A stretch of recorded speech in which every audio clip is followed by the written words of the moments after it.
Hello aspirants, welcome back to my channel UPSC with I am Mendes. आज से हम UPPCS की जो प्रारंभिक परीक्षा है उसके क्वेश्चन पेपर की सीरीज़ बनाने जा रहे हैं और आज हम 2010 का जो पेपर आया हुआ है उसको कंप्लीट करेंगे। इसके बाद जो भी ईयर्स के हैं 2010 से 2024 तक के हम सारे क्वेश्चंस को देखेंगे। क्वेश्चंस बहुत रिपीट होते हैं प्रीवियस ईयर से, तो आप जैसे जैसे हम पेपर करते जाएंगे तो आप रियलाइज़ करेंगे बहुत ज़्यादा रिपीटेशन होता है क्वेश्चंस का।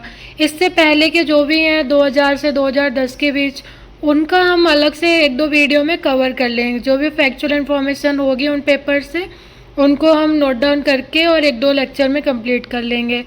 2010 से 2024 तक हम पेपर वाइज देखेंगे और आप अच्छे से एक दो बार देखना, आपका कंप्लीट हो जाएगा। और बहुत क्वेश्चंस रिपीट होते हैं और आप ये खुद भी रियलाइज़ कर पाएंगे। तो चलिए आज की क्लास शुरू करते हैं और 2010 का पेपर देखेंगे। आप ऐसे भी देख सकते हैं कि साइंस से 21 क्वेश्चंस आए थे, हिस्ट्री से 19 क्वेश्चन आए हैं, मॉडर्न इंडिया से 18 आए हैं, राज्य व्यवस्था से 10 आए हैं, इकोनॉमी से 13 आए हैं। तो ये ऐसे में पता चलता जाएगा कि कौन से सब्जेक्ट को ज़्यादा पढ़ना है, कितना पढ़ना है, कहाँ से पढ़ना है, तो आपको वो भी समझ आता रहेगा। तो चलिए स्टार्ट करते हैं। पहला क्वेश्चन पूरा साइंस का दिया हुआ है, तो हम साइंस को पहले देखेंगे। तो साइंस में पहला क्वेश्चन पूछा गया था मैच ऑफ द फॉलोइंग में मर्मस क्वासिक्योर, टीबी, हेपेटाइटिस बी, इन सब का कारण पूछा था और मैच ऑफ द फॉलोइंग करना था। और ये बहुत बार रिपीट हुआ है क्वेश्चन। आप जैसे जैसे हम ईयर बढ़ेंगे तो आप देख पाएंगे। हेपेटाइटिस बी बहुत बार पूछा गया है, तो आप टेस्ट की तरह भी देख सकते हैं कि आप खुद से कि आपको कितने क्वेश्चंस आ रहे हैं प्रीवियस ईयर के। तो मैरमस का दीर्घकालीन उपवास की वजह से हो जाता है, क्वासिरकोर प्रोटीन अल्पता के कारण हो जाता है, टीबी बैक्टीरिया के संक्रमण से होता है, तो जीवाणु संक्रमण से होता है, हेपेटाइटिस भी वायरस जनित रोग है। तो हेपेटाइटिस और टीबी तो बहुत बार पूछा गया है, तो आप याद रखना। ये क्वेश्चन एज इट इज़ बहुत बार पूछा गया है, इसको अच्छे से देख लेना और याद रखना। दूसरा क्वेश्चन भी मैच ऑफ द फॉलोइंग का ही है, तो हीरा, संगमरमर, रेत और रूबी, इन सब का पूछा था। तो हीरा एक कार्बन का अपरूप होता है, संगमरमर कैल्शियम का एक तत्व है, रेत सिलिकॉन से बना है और रूबी एल्यूमिनियम से संबंधित है। तो इसको एज इट इज़ याद रखना। हीरा तो बहुत बार पूछा गया है, कार्बन। संगमरमर भी बहुत पूछता है, कैल्शियम कार्बोनेट है इसका, तो ऊपर कैल्शियम दिया था ऑप्शन में, तो आप कैल्शियम कार्बोनेट भी याद रख सकते हैं। तीसरा देखते हैं, फोटोग्राफी में प्रयुक्त होने वाली हाइपो विलियन जलीय विलयन है, तो सोडियम थायोसल्फेट का होता है। जो फोटोग्राफी में प्रयुक्त होता है हाइपोविलियन, उसका जलीय विलयन सोडियम थायोसल्फेट का बना होता है, इसको याद रखना है। एक अंतरिक्ष यान जो चक्कर लगा रहा है से एक सेब छोड़ा जाता है, तो वह अंतरिक्ष यान के साथ साथ उसी गति से गतिमान होगा, तो सी ऑप्शन सही है इसका। वायुमंडल हमारे ऊपर बहुत अधिक दबाव डालता है, परंतु हम इसका अनुभव नहीं करते हैं। क्यों नहीं करते हैं? तो पहला ऑप्शन है, हमारा रक्त वायुमंडल के दबाव से अधिक दबाव डालता है, हम इसके अव्यस्त हैं, हमारी हड्डियां बहुत काफ़ी मजबूत हैं, हमारे सर के सतही क्षेत्रफल बहुत छोटा है। तो ये सारे ऑप्शन में ए ऑप्शन सही था, हमारा रक्त वायुमंडल के दबाव से कुछ अधिक दबाव डालता है। कंप्यूटर वायरस होता है, तो एक सॉफ्टवेयर प्रोग्राम होता है कंप्यूटर वायरस, तो डी ऑप्शन सही था। 7 में देखते हैं, निम्न में से किस उद्योग में अभ्रक कच्चे माल के रूप में प्रयुक्त होता है?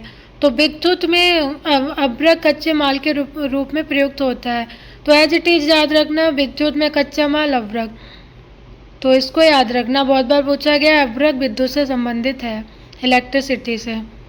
निम्नलिखित में से फलीदार पौधों में से कौन पेट्रोपादप भी है? तो करेज है, एज इट इज याद रखना, कुछ भी दिमाग नहीं लगाना है। फलीदार पौधों में कौन पेट्रोपादप है? तो करेज है। सूक्ष्म जीव जो बीटी कपास के उत्पादन से संबंधित है, वह है एक जीवाणु, तो वीटी कपास के उत्पादन से संबंधित है। सूक्ष्म जीव तो वो बैक्टीरिया से संबंधित है, इसको याद रखना है। उन देशों में जहाँ के लोगों का मुख्य खाद्यान्न पॉलिश किया हुआ चावल है, लोग पीड़ित होते हैं। तो वेरी ये क्वेश्चन बहुत बार आया है, याद रखना है। जो पॉलिश वाले चावल खाते हैं वो लोग वेरी से जो विटामिन ए की कमी से उत्पन्न होता है उस रोग से पीड़ित हो जाते हैं। मांसपेशियों में निम्नलिखित में से किसके एकत्र होने से थकान होती है? तो लैक्टिक अम्ल, ये भी बहुत बार पूछा गया है। मांसपेशियों में थकान लैक्टिक अम्ल की वजह से।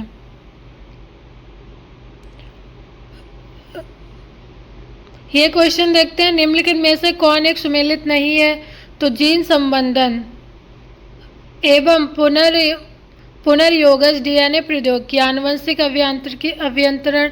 ऐसा क्वेश्चन अब पूछता नहीं है, लेकिन हम पढ़ लेते हैं, आया हुआ है। तो गर्भस्थ हिंदू में आनुवंशिक व्याधियां जांचने के लिए निदान सूचक परीक्षण एमनियोसेंटेसिस कहलाता है। तो इसमें डी ऑप्शन गलत था। सभी जीवों में अंतर्निर्मित समय पालक निकाय बायोमास जीवित जीवधारियों से उत्पन्न पदार्थों को निर्दिष्ट करने के लिए किया जाता है, बायोमास शब्द का उपयोग। तो इसमें ये ऑप्शन गलत था, डी ऑप्शन। निम्नलिखित में से कौन एक ऐसा पदार्थ है जो समुद्र में बहुतायत से प्राप्त होता है और एक विशिष्ट कमी वाली व्याधि में भी दिया जाता है? तो आयोडीन। समुद्र में ये आयोडीन वाला क्वेश्चन बहुत बार पूछा गया है, लेकिन अलग अलग स्टेटमेंट बना के पूछा गया है। तो याद रखना कि समुद्र से रिलेटेड कुछ भी आए तो आयोडीन उसमें सही होता ही है।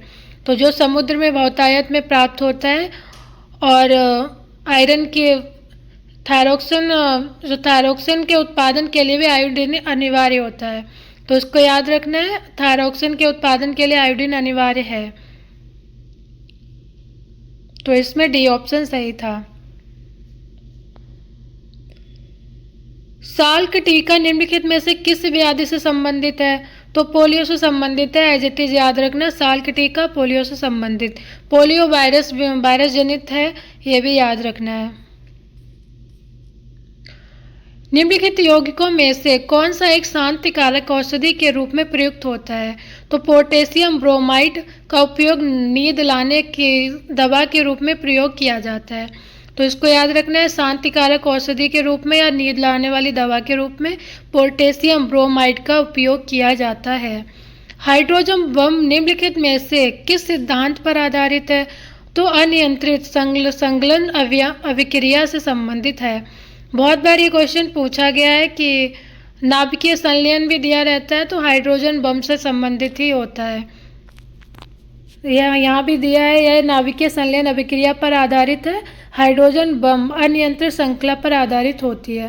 तो ये दोनों ही चीज़ें याद रखना है, अनियंत्रित श्रृंखला पर और नाभिकीय संलयन पर हाइड्रोजन बम संबंधित होता है। डॉक्टर द्वारा मरीजों के उदर के अंदर का परीक्षण एंडोस्कोप द्वारा किया जाता है, जो निम्न में से किस सिद्धांत पर कार्य करता है? तो प्रकाश के सकल आंतरिक परावर्तन पर कार्य करता है। तो ये सकल आंतरिक परावर्तन के जितने ऑप्शन हैं, हम जो फिजिक्स का वीडियो बनाऊंगी उसमें आपको ये सारा एक जगह मिल जाएगा। तो आप मेरे चैनल पर जाके देख सकते हैं। अभी वीडियो नहीं बनाई है, पर बनाएंगे तो आपको सारा एक जगह पे मिल जाएगा। डॉक्टरों द्वारा मरीजों के उदर के अंदर परीक्षण एंडोस्कोप द्वारा किया जाता है, तो प्रकाश के सकल आंतरिक परावर्तन के सिद्धांत पर कार्य करता है। 18 देखते हैं। क्वेश्चन नंबर 18 में कथन और कारण पूछा गया है। तो कथन ए में कथा, यदि फ्रिज पर बर्फ इकट्ठी होती है तो रेफ्रिजरेटर में शीतलन बुरी तरह प्रभावित हो जाता है, क्योंकि बर्फ एक दुर्बल चालक है। तो इसमें ए ऑप्शन सही था, क्योंकि बर्फ एक दुर्बल चालक होता है, इस वजह से फ्रिज में शीतलन बुरी तरह प्रभावित हो जाता है अगर फ्रीजर में बर्फ इकट्ठी होती है। तो इसको याद रखना। पूछेगा तो नहीं अब, लेकिन हम पढ़ रहे हैं तो एक बार पढ़ते हुए चलेंगे। जो ज़्यादा इम्पोर्टेंट होगा क्वेश्चन वो मैं आपको बताते चलूँगी। दूरदृष्टि दोष वाले व्यक्ति के संबंध में निम्नलिखित में से कौन सा कथन सही नहीं है? तो डी ऑप्शन सही नहीं है। इस दोष को ठीक करने के लिए अवतल लेंस का उपयोग किया जाता है, तो ये गलत है। दूरदृष्टि दोष के लिए उत्तल लेंस का उपयोग किया जाता है। निकट दृष्टि दोष के लिए अवतल लेंस का उपयोग किया जाता है। इनमें बहुत कन्फ्यूज़न होता है, आप एक जगह लिख लेना, एक दो बार देखेंगे तो आपको याद हो जाएगा। दूरदृष्टि दोष से उत्तल लेंस संबंधित है और निकट दृष्टि दोष भी पूछता है तो उससे अवतल लेंस संबंधित है। तो यही याद रखना और इतना ज़रूरी नहीं है, स्टेटमेंट में यही गलत बना के पूछ लेते हैं। प्रोटीन के पाचन में सहायक एंजाइम है, तो प्रोटीएस प्रोटीन को पचाता है, यह प्रोटीन को पेप्टाइड्स में परिवर्तित कर देता है। तो कभी कभी पूछता है प्रोटीन को किस में परिवर्तित हो जाती है, तो पेप्टाइड्स में परिवर्तित हो जाती है इस एंजाइम के कारण। कौन से एंजाइम से? प्रोटीएस। ऑप्शन सही समझ आ रहा है कि प्रोटीन के पाचन में प्रोटीएस संबंधित है। एक टेलीविजन के दूरस्थ नियंत्रण के लिए किस प्रकार के वैद्युत चुंबकीय विकिरण का उपयोग किया जाता है? तो इसमें ए ऑप्शन सही है, अवरक्त। ये बहुत बार पूछा गया है, टेलीविजन के दूरस्थ नियंत्रण के लिए अवरक्त किरणों का उपयोग किया जाता है। हिस्ट्री के क्वेश्चन देखते हैं, तो साइंस के हमने देखे 21 क्वेश्चन आए थे। अब थोड़ा वेटेज कम हो गया है, 2-3 साल से 10-12 क्वेश्चन पूछ रहा है, लेकिन भरोसा नहीं है 20 भी पूछ सकता है, तो हम पढ़ेंगे सारा। हिस्ट्री के क्वेश्चंस को देखते हैं, तो पहला है प्राचीन भारत के साहित्यिक इतिहास में पाणिनि की पतंजलि ख्याति प्राप्त नाम है, किस राजवंश के समय फल फूले? तो इसमें शुंग वंश का है, तो पाणिनि और पतंजलि शुंग काल में फले फूले, तो इसको याद रखना है, शुंग काल से संबंधित है। पाणिनि ने अष्टाध्यायी और पतंजलि ने महाभाष्य नामक ग्रंथ की रचना की है, यह भी बहुत बार पूछा गया है। तो पाणिनि की जो पुस्तक है अष्टाध्यायी है और पतंजलि की महाभाष्य है, और ये शुंग कालीन से संबंधित हैं दोनों। प्राचीन श्रावस्ती का नगर विन्यास किस आकृति का है? अर्धचंद्राकार है, इसको या इतना इजी है, याद रख सकते हो एक बार में। ऋग्वेद में निम्नलिखित में से किन नदियों का उल्लेख अफगानिस्तान के साथ तारियों के संबंध का सूचक है? तो कुभा या कुरमू, ये दोनों अफगानिस्तान से संबंधित हैं। बौद्ध संघ में भिक्षुणी के रूप में स्त्री के प्रवेश की अनुमति बुद्ध द्वारा दी गई थी। तो बौद्ध संघ में पहले स्त्रियां प्रवेश नहीं करती थी। पहली बार वैशाली में बुद्ध ने प्रथम बार महिलाओं को संघ में प्रवेश की अनुमति दी। नाम भी पूछता है कि प्रथम महिला कौन थी, तो बुद्ध की सौतेली माँ प्रजापति गौतमी थी, तो इन दोनों को याद रखना है। वैशाली में आज्ञा दी थी और पहली महिला प्रजापति गौतमी थी। बुद्ध का सिक्कों किसके सिक्कों पर अंकन हुआ है? तो कनिष्क है, कुषाण शासक कनिष्क के सिक्कों पर बुद्ध नाम खुदवाया गया था, तो इसको याद रखना। बुद्ध का किसके सिक्कों पर अंकन हुआ है? कनिष्क के शासनकाल में हुआ है, कुषाण शासक है कनिष्क। आबू का जैन मंदिर किससे बना है? तो संगमरमर से बना है। राजस्थान के आबू का जैन मंदिर है जो, वो सफ़ेद संगमरमर से बना है। आबू का जैन मंदिर है, ये भी याद रखना है कि एक जैन मंदिर है। कहाँ है? राजस्थान में है। महान जैन विद्वान हेमचंद्र किसकी सभा को अलंकृत करते थे? तो कुमारपाल की सभा को अलंकृत करते थे, तो ये भी याद रखना है। महान जैन विद्वान, ये भी पूछ सकता है हेमचंद्र सूरी कौन है? तो जैन विद्वान थे और कुमारपाल की सभा को अलंकृत करते थे। पृथ्वीराज चौहान है जो, उन्हें एक अन्य नाम से भी जाना जाता है, तो पृथ्वीराज तृतीय के नाम से पृथ्वीराज चौहान को ही जाना जाता है, तो पृथ्वीराज थर्ड याद रखना है। पृथ्वीराज रासो नामक महाकाव्य की रचना किसने की थी? तो चंद्रवरदाई ने की थी, इसको भी याद रखना है। चित्तौड़ का कीर्ति स्तंभ किसने बनवाया था? तो राणा कुंभा ने बनवाया था, ये भी पूछता है। तो चित्तौड़ का कीर्ति स्तंभ जिसे विजय स्तंभ भी कहते हैं, तो विजय स्तंभ दे या कीर्ति स्तंभ दे, राणा कुंभा ने बनवाया था चित्तौड़ में। निम्नलिखित में से कौन एक सही सुमेलित है? ये जब भी ऑप्शन आए ना, कौन सही है कौन गलत है, एक बार क्वेश्चन को पढ़ना जरूर, उसमें गलत पूछ रहा है या सही पूछ रहा है। तो इसमें पूछ रहा है निम्नलिखित में से कौन एक सही सुमेलित है, तो एक ही सही है, उनमें से हमें वो देखना है। तो डी ऑप्शन सही है, दिल्ली अब्दुल रहीम खाना का मकबरा है, इसको याद रखना है। औरंगजेब का मकबरा औरंगाबाद में है जो कि खुलदाबाद में है, तो इसमें चिश्ती का मकबरा गलत दिया है। शेख सलीम चिश्ती का मकबरा भी दिल्ली में ही है। शेख सलीम चिश्ती का मकबरा फतेहपुर सीकरी में है, इसको याद रखना है। इम्तादुल्ला का मकबरा पूछा है तो उनका आगरा में है। औरंगजेब का मकबरा औरंगाबाद में है, तो इसको याद रखना है। और अब्दुल रहीम खाना का दिल्ली में है, ये ऑप्शन सही दिया था। ये नहीं है ऑप्शन जो पूछा गया है उसी को देखते हुए चलेंगे, जो और भी ऑप्शन में दिया है उन सबको हमें याद करते हुए चलना है, क्योंकि पूछ लेता है प्रीवियस ईयर से कैसे भी बना के क्वेश्चन पूछता है, तो सारा अच्छे से याद करते हुए चलना। इसमें भी सही युग्म को पूछा था, तो कौन सा सही है, तो खजुराहो का मंदिर है जो चंदेलों ने बनवाया था, ये सही है, ये तो सबको याद होगा। और खजुराहो चंदेल से संबंधित है। एलोरा बुंदेलखंड का हम इसका एक्सप्लेनेशन पढ़ लेते हैं। बुंदेलखंड का प्रमुख स्थल मध्य प्रदेश के छतरपुर जिले में स्थित खजुराहो नामक स्थान पर है। चंदेल राजाओं ने 9वीं शताब्दी से 12वीं शताब्दी तक अनेक सुंदर और भव्य मंदिरों का निर्माण करवाया था, तो इसको याद रखना है। कोपेनहेगन संग्रहालय की सामग्री से पाषाण, कांस्य और लौह युग का त्रियुगीन विभाजन किया गया था, तो थॉमसन के द्वारा किया गया है। ये ऑप्शन सही था, थॉमसन। कोपेनहेगन संग्रहालय की सामग्री तो थॉमसन से संबंधित है। प्रथम गुप्त शासक जिसने परम भागवत की उपाधि धारण की थी, तो चंद्रगुप्त द्वितीय ने परम भागवत की उपाधि धारण की थी, तो इसको याद रखना है। चंद्रगुप्त द्वितीय को ही विक्रमादित्य भी कहते हैं, ये भी याद रखना है। परम भागवत भी चंद्रगुप्त द्वितीय से संबंधित है। मेहरौली लेख के अनुसार उसने विष्णु पद पर्वत पर विष्णु ध्वज की स्थापना भी करवाई थी, तो ये भी याद रखना है। आगे देखते हैं 35 को। यापनीय किसका एक संप्रदाय था, तो जैन धर्म का है, याद रखना। यापनीय संप्रदाय जैन धर्म से संबंधित है।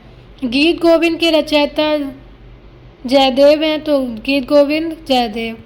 यापनीय संप्रदाय जैन धर्म। ये मैच ऑफ द फॉलोइंग देखते हैं 37 में। अलाई दरवाज़ा दिल्ली, बुलंद दरवाज़ा फतेहपुर सीकरी, तो निर्माता पूछा गया था, तो इसमें ए ऑप्शन सही था, एज इट इज सही दिया था। अलाई दरवाज़ा दिल्ली अलाउद्दीन खिलजी ने बनवाया। बुलंद दरवाज़ा फतेहपुर सीकरी में है जो अकबर ने बनवाया। मोती मस्जिद आगरा शाहजहाँ ने बनवाया। मोती मस्जिद दिल्ली औरंगजेब ने बनवाया, तो इनको याद रखना है। भारत के किस मध्यकालीन शासक ने एकता व्यवस्था प्रारंभ की थी, तो एकता व्यवस्था इल्तुतमिश ने प्रारंभ की थी, ए ऑप्शन सही है। 39 देखते हैं, सही सुमेलित है ये पूछा है, तो इनमें से एक ही सही है, तो डी ऑप्शन सही है। जहांगीर बल्ख का युद्ध, तो 1646 में बल्ख का युद्ध शाहजहाँ के काल में हुआ था। इसमें सही नहीं है पूछा गया है, तो निम्नलिखित में से कौन सा सही सुमेलित नहीं है दिया है, तो डी ऑप्शन गलत है।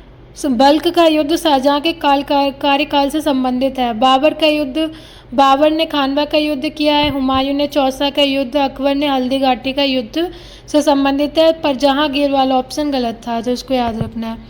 मुगल सम्राट औरंगजेब कौन सा वाद्य यंत्र बजाते थे, तो मुगल सम्राट औरंगजेब बीड़ा बजाते थे, इसको याद रखना है।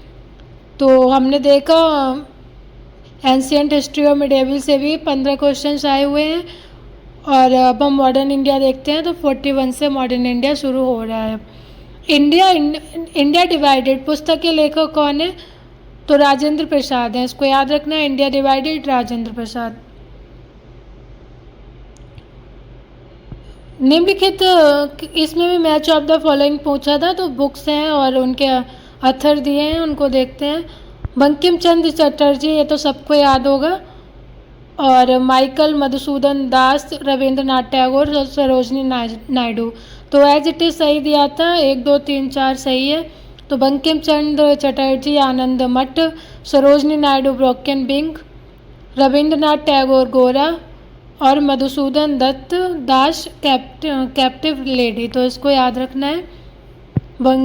थोड़ा 1 2 मुश्किल भी है, कैप्टिव लेडी हमने कम ही पढ़ा है, तो मधुसूदन दास द्वारा लिखी गई है। निम्नलिखित संगठनों में से निम्न किसने शुद्धि आंदोलन का समर्थन किया था? तो इसमें ए ऑप्शन सही है। बहुत ही विवादित रहा था शुद्धि आंदोलन और आर्य समाज ने शुरू किया था। दयानंद सरस्वती से संबंधित है। आर्य समाज की स्थापना कब की गई है? ये भी याद रखना, 1875 में की गई है। तो शुद्धि आंदोलन जो ईसाइयों के विरुद्ध था, जो ईसाई धर्म में परिवर्तन, जिन्होंने, जो हिंदू थे उन्होंने ईसाई बन गए थे, तो उनके लिए दोबारा ये मौका दिया गया था कि वो शुद्धि आंदोलन के द्वारा फिर से ईसाई से हिंदू धर्म ले सकते हैं। तो ये कार्य किया गया था, तो याद रखना। मंगल पांडे कहाँ के विप्लव से जुड़े हैं? मंगल पांडे बहुत बार पूछा गया है। तो मंगल पांडे कहाँ के विप्लव से जुड़े हैं? तो बैरकपुर से जुड़े हैं। 29 मार्च 1857 को मंगल पांडे ने बैरकपुर सैनिक छावनी में विद्रोह किया था। तो डेट भी याद रखना, 29 मार्च 1857। स्थानीय शासन व्यवस्था को किस वायसराय के समय प्रोत्साहन मिला है? स्थानीय शासन व्यवस्था तो रिपन है, बहुत बार पूछा गया, लॉर्ड रिपन। 1882 से संबंधित है। डेट भी पूछता है तो 1882 याद रखना। स्थानीय शासन व्यवस्था या विकेंद्रीकरण व्यवस्था याद रखना है इसको। महात्मा गांधी ने पहली बार भूख हड़ताल का प्रयोग हथियार के रूप में किया था। तो कौन से आंदोलन में किया था? तो अहमदाबाद मिल संघर्ष में गांधी जी ने सर्वप्रथम भूख हड़ताल का प्रयोग किया था। तो पूछता है तो सी ऑप्शन सही था। अहमदाबाद की हड़ताल में गांधी जी द्वारा भूख हड़ताल का प्रयोग किया गया था हथियार के रूप में। 47 देखते हैं। कालक्रम पूछा था तो का ABCD देखते हैं कौन सा सही था। अंतरिम सरकार का गठन, कैबिनेट मिशन का पहुंचना, मुस्लिम लीग द्वारा सीधी कार्रवाई प्रारंभ करना, जिन्ना द्वारा शिमला कॉन्फ्रेंस को विध्वंस करना है। तो जिन्ना द्वारा शिमला कॉन्फ्रेंस का विध्वंस 24 जून 1945 को किया गया है। कैबिनेट मिशन का पहुंचना, तो कैबिनेट मिशन 24 मार्च 1946 को पहुंचा। मुस्लिम लीग द्वारा सीधी कार्रवाई दिवस मनाना 16 अगस्त 1946 को मनाया गया। अंतरिम सरकार का गठन 2 सितंबर 1946 को किया गया। तो इसमें बी ऑप्शन सही था, DBCA। तो इन डेट को याद रखना। हमने मॉडर्न इंडिया के लेक्चर कंप्लीट भी कर लिए हैं और उनमें सारे फैक्ट एक जगह मैंने आपको दिया भी है। 5-6 लेक्चर हैं, आप सुन सकते हैं, उनको एक बार देख सकते हैं। तो एक जगह आपका रिवीजन के लिए बहुत काम आएगा। तो आप मेरे चैनल पर जाकर देख सकते हैं। तो इसको याद रखना, ये सारी डेट एकदम रट लेनी है, बहुत पूछता है। 48 देखते हैं। तो गांधी जी धरसना नामक गोदाम पर कांग्रेस कार्यकर्ताओं के धावे के समय कहाँ थे? तो यरवदा जेल में थे। सविनय अवज्ञा आंदोलन 1930 के दौरान धरसना नामक गोदाम पर कांग्रेस कार्यकर्ताओं के तो याद रखना, धरसना नामक गोदाम पर जो कांग्रेस कार्यकर्ताओं द्वारा धावा किया गया, उस समय गांधी जी यरवदा जेल में थे। ये भी पूछता है कि धरसना नमक सत्याग्रह के समय अमेरिकी पत्रकार बेब मिलर मौजूद थे, या ये ऐसे भी पूछता है कि सविनय अवज्ञा आंदोलन के दौरान गांधी जी के साथ कौन पत्रकार मौजूद थे? तो बेब मिलर का नाम याद रखना है। बेब मिलर सविनय अवज्ञा आंदोलन से संबंधित है। विदेशी वस्त्रों की बर्बादी ही उनके साथ सर्वोत्तम व्यवहार है। तो ये गांधी जी ने कहा था, इसको याद रखना, स्टेटमेंट है उनका। विदेशी वस्त्रों की बर्बादी ही उनके साथ सर्वोत्तम व्यवहार है, गांधी द्वारा बोला गया था। मैच ऑफ द फॉलोइंग फिर से पूछा है, देखते हैं। झांसी, लखनऊ, कानपुर, फैजाबाद।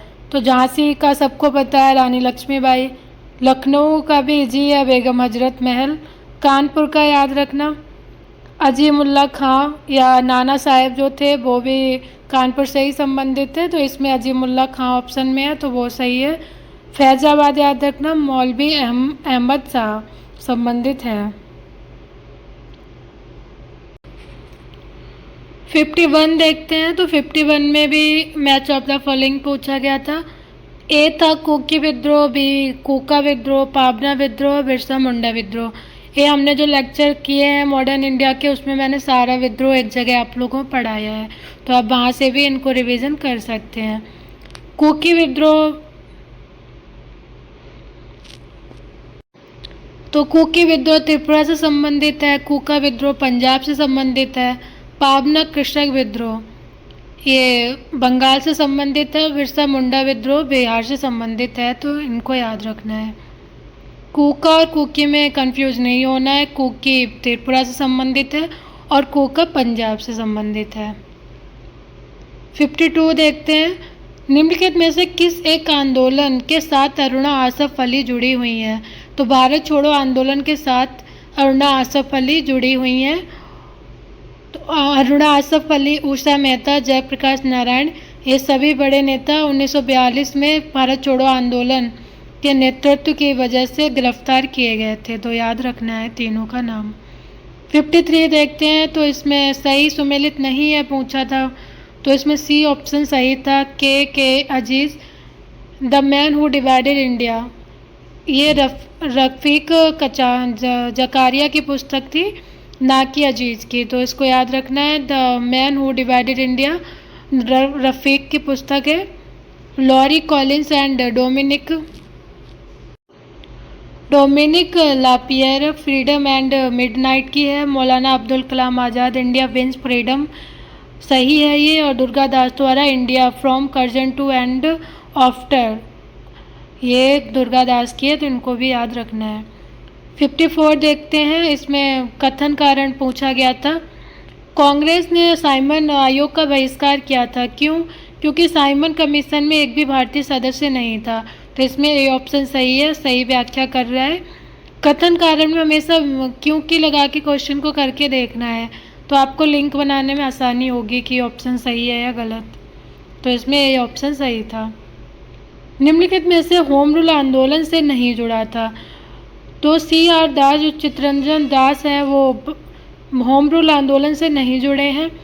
सुब्रमण्यम अय्यर, एनी बेसेंट, बाल गंगाधर तिलक ये सारे होम रूल लीग से संबंधित हैं।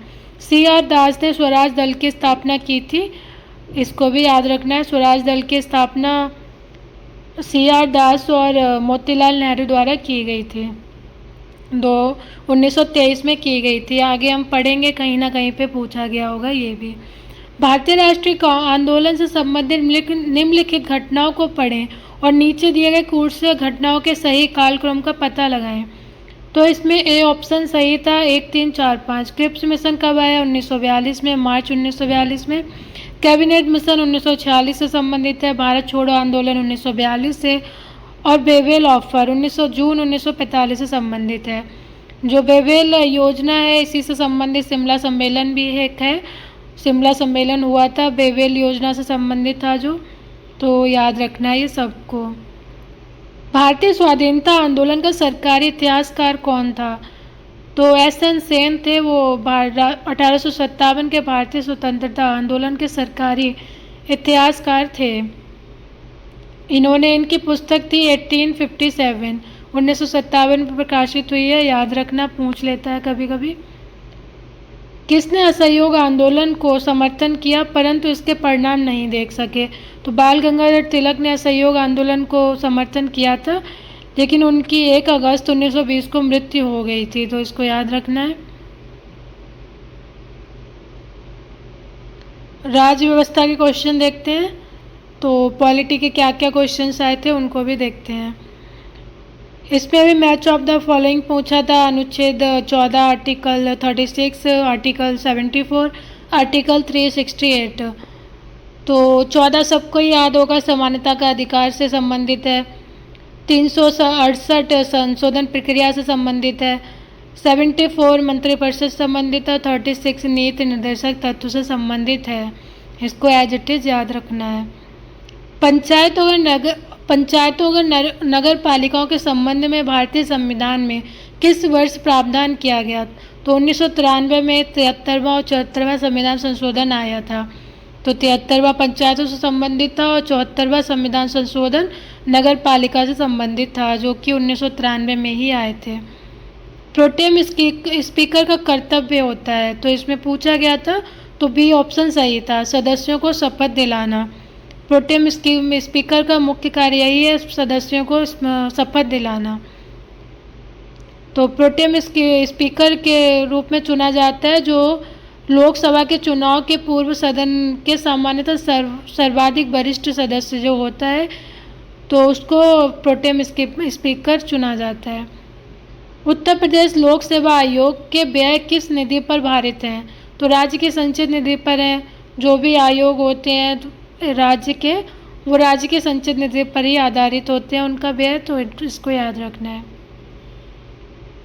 63 देखते हैं, निम्न राज्यों का सृजन वर्ष 1960 के बाद हुआ था, इन्हें उनके गठन के आरोही क्रम में लगाना है।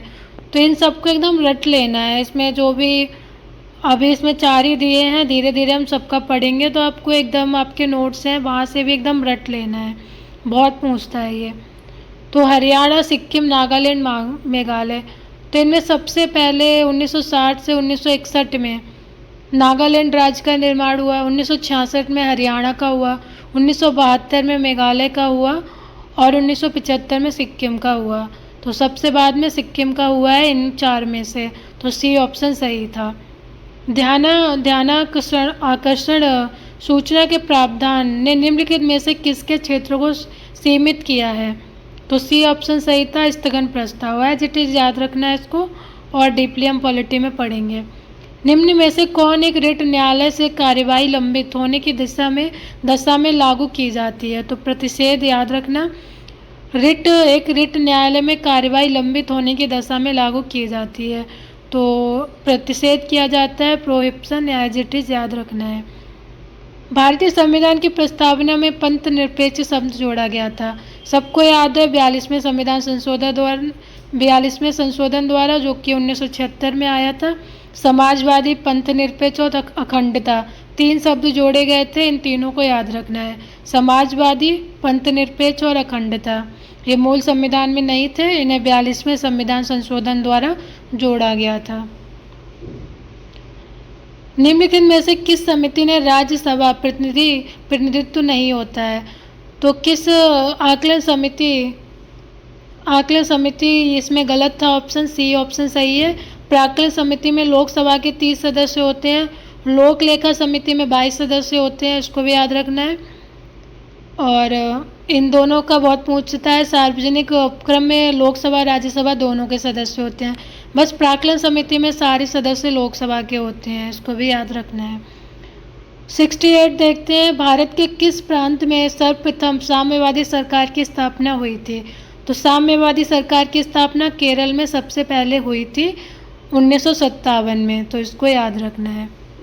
अर्थव्यवस्था में सारे करेंट के क्वेश्चंस रहते हैं, तो हम अर्थव्यवस्था में जो भी इकोनॉमी के क्वेश्चंस हैं उनको करेंट में पढ़ेंगे। अभी तो इसमें कुछ भी नहीं है जो आपको अभी रिलेवेंट हो अभी के एग्ज़ाम के लिए,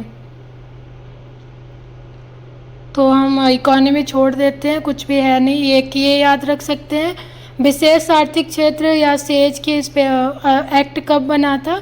तो 2005 में सेज एक्ट बना था, तो इसको याद रख सकते हैं। आरबीआई का मुख्यालय कहाँ है? तो मुंबई में है। आरबीआई की स्थापना कब हुई थी? 1 अप्रैल 1935 को हुई थी। 1 जनवरी 1949 को रिजर्व बैंक का राष्ट्रीयकरण कर दिया गया था, तो इसको भी याद रखना है। स्थापना 1935 में, लेकिन राष्ट्रीयकरण 1949 में किया गया। तो इकोनॉमी के कोई ऐसे क्वेश्चंस नहीं है जो अभी इतना रिलेवेंट हो, कुछ फैक्चुअल रह जाएगा तो हम बाद में कवर कर लेंगे, इसमें अभी कुछ भी ऐसा नहीं है, ये सारा अभी के लिए रिलेवेंट बिल्कुल भी नहीं है। जनसंख्या देखते हैं, कृषि में भी सारा जो पुराना उस टाइम के लिए रिलेवेंट था वही है, तो एग्रीकल्चर का भी जब करेंट में क्वेश्चंस जो भी बनेंगे वो हम कर लेंगे बाद में। जनसंख्या का भी इतना ज़्यादा जो रिलेवेंट होगा वो हम कर लेंगे। किस राज्य में सर्वाधिक ग्रामीण जन साक्षरता पाई जाती है? तो गोवा। सर्वाधिक ग्रामीण साक्षरता केरल राज्य में पाई जाती है। ये सारा हम एक वीडियो में सेंसस वाला करेंगे, वो सारा रिपीटेड क्वेश्चंस भी कवर कर लेंगे, अभी के लिए ये सारा इम्पोर्टेंट नहीं है। जंगली गधों का अभयारण्य कहाँ है? तो गुजरात में है, इसको याद रख सकते हैं। जंगली गधे जो हैं वो गुजरात में उनका अभयारण्य है। जूमिंग करते हैं तो खासी जनजाति के लोग जूमिंग कृषि करते हैं और खासी जनजाति कहाँ से संबंधित है, तो मेघालय से संबंधित है। गारो, खासी, जयंतिया तीनों मेघालय से संबंधित हैं।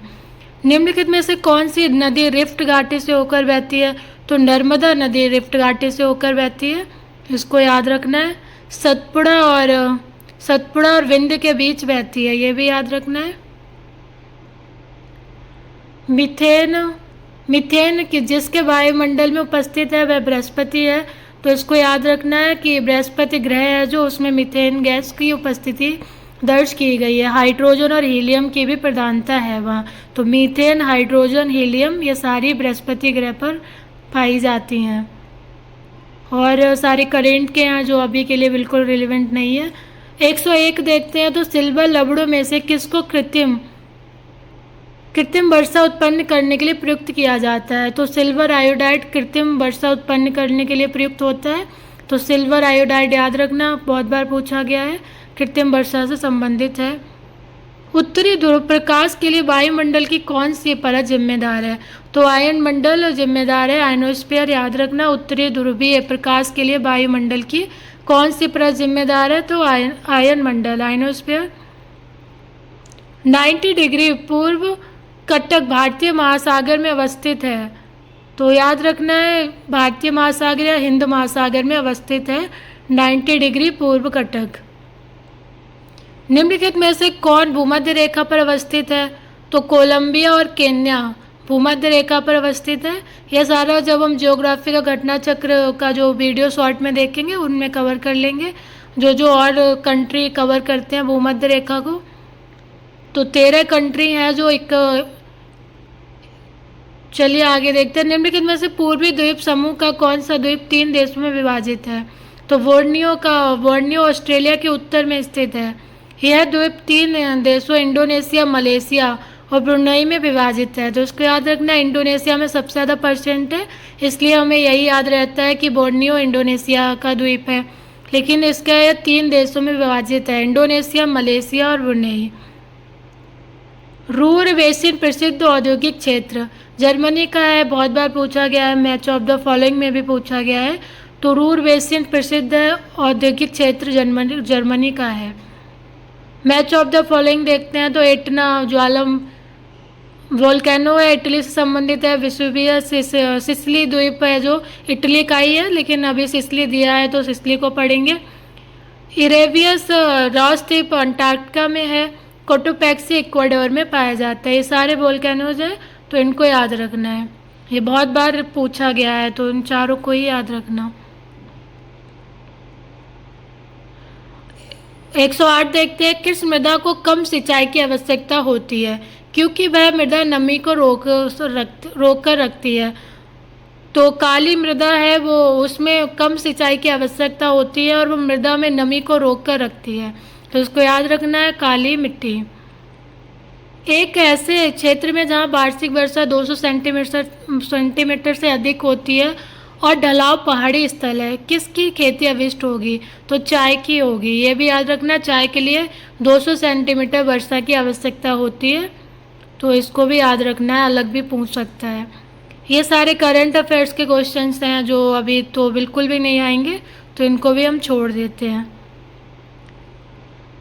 आप भी ये खुद से सॉल्व करके देख सकते हैं, लेकिन पहले 2010 में जब पेपर होता था तो इसमें सीसेट तब अलग नहीं था, तो मैथ के क्वेश्चंस भी पूछते थे, तो आप इनको सॉल्व करके देख सकते हैं खुद से भी। सीसेट में काम आ सकता है तो आप कर सकते हैं। एक और भी पूछा गया है तो आप इसको भी देख सकते हैं। ये हम भी सॉल्व नहीं करेंगे वरना वीडियो बहुत लंबा हो जाएगा।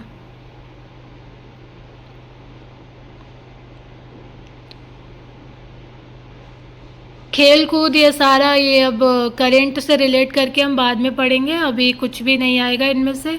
पहले करंट का वेटेज काफ़ी ज़्यादा रहता था, अभी तो 20-25 ही आते हैं, उस टाइम पे तो आराम से 40 क्वेश्चंस आ गए थे। उत्तर प्रदेश स्पेशल देख लेते हैं। उत्तर प्रदेश में किसान वही योजना लागू की गई थी, तो 1992 में की गई थी। स्कीम्स बहुत पूछता है और पुरानी भी पूछ लेता है, तो याद रखना 1992 में किसान वही योजना लागू की गई थी उत्तर प्रदेश में। उत्तर प्रदेश में प्रथम जैव प्रौद्योगिकी पार्क स्थापित किया गया, तो लखनऊ में किया गया, इसको भी याद रखना है। भारतीय विज्ञान कांग्रेस के 89वें अधिवेशन 2002 में लखनऊ को देश का जैव प्रौद्योगिकी शहर घोषित किया गया था। भारत सरकार ने वर्ष 2003 में उत्तर प्रदेश की 10 नई आदिवासी जातियों को एसटी के रूप में सूचीबद्ध किया था। तो ये तो अभी नहीं पूछेगा, आप पर याद रख सकते हैं। यूपी स्पेशल में पुराना भी फैक्ट पूछ लेते हैं। चलिए आज की क्लास यहीं पे समाप्त करते हैं। और हमने 2010 का पूरा पेपर कंप्लीट कर लिया है और सारे पेपर भी हम देख लेंगे। एंड ये भी देख सकते हैं एक बार, सर्वाधिक जनजातीय जनसंख्या वाला प्रदेश लखीमपुर खीरी है। सबसे ज़्यादा एसटी वहाँ पाए जाते हैं। धुरिया लोक नृत्य बुंदेलखंड से संबंधित है। चैती आला बुंदेलखंड से, विरा पूर्वांचल से है, चैती रोहिलखंड से है। कजरी अवध से है, लेकिन चैती रोहिलखंड से नहीं है, पूर्वी उत्तर प्रदेश से संबंधित है, तो इसको याद रखना है। उत्तर प्रदेश में मान्यता प्राप्त स्टॉक एक्सचेंज कौन है? तो कानपुर है, इसको याद रखना। उत्तर प्रदेश का लोक नृत्य नहीं है तो मुरिया नहीं है। चरकुला, कर्मा, दादरा ये सारे उत्तर प्रदेश के लोक नृत्य हैं। हम यूपी स्पेशल एक वीडियो में पूरा कवर कर लेंगे। अब ये सारे क्वेश्चंस कम ही आते हैं, तो आप history, polity, science and geography, उनका जो भी PYQs हैं वो सारे एकदम रट लेने हैं, बहुत आते हैं वो सारे। यूपी स्पेशल हुआ, करेंट का हुआ, सेंसस हुआ, इकोनॉमी हुआ, इनको आप इग्नोर कर भी सकते हैं, लेकिन उन 4 को आपको करना है, सारा करना है। उत्तर प्रदेश का लोक नृत्य नहीं है, हमने देख लिया। चरकुला, कर्मा, दादरा ये याद रखना है। चलिए अब यहीं पर समाप्त करते हैं क्लास। अगली वीडियो में हम 2011 के पेपर डिस्कस करेंगे। Thank you for watching and please like and subscribe my channel.